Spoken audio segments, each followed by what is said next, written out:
Welcome to ArtBeat, keeping a finger on the pulse of arts and health research. I'm Natalie Rella with the UF Center for Arts and Medicine.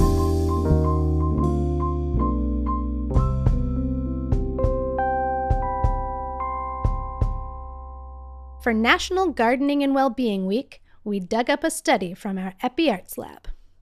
During the COVID-19 pandemic, many of us were stuck at home, looking for ways to keep our spirits up.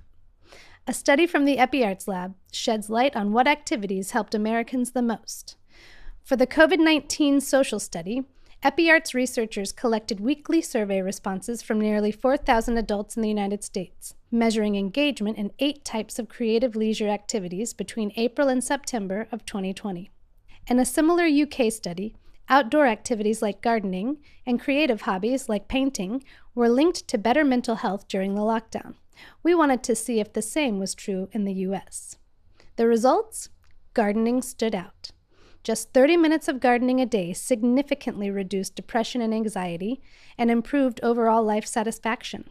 Also, spending more time doing arts and crafts, DIY projects, and woodwork were associated with enhanced life satisfaction. However, more time watching TV, films, and other similar media, not for information on COVID-19, were associated with increased depressive symptoms, showing that not all activities are equal when it comes to supporting mental health. So, if you're feeling down, try picking up a shovel instead of the remote. Gardening offers gentle physical activity and a connection to nature, both proven to lift our moods, especially during tough times.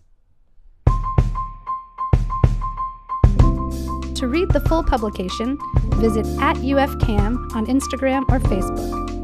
This segment features research from the Center for Arts and Medicine's EpiArts Lab, an NEA research lab in partnership with Dr. Daisy Fancourt at the University College London.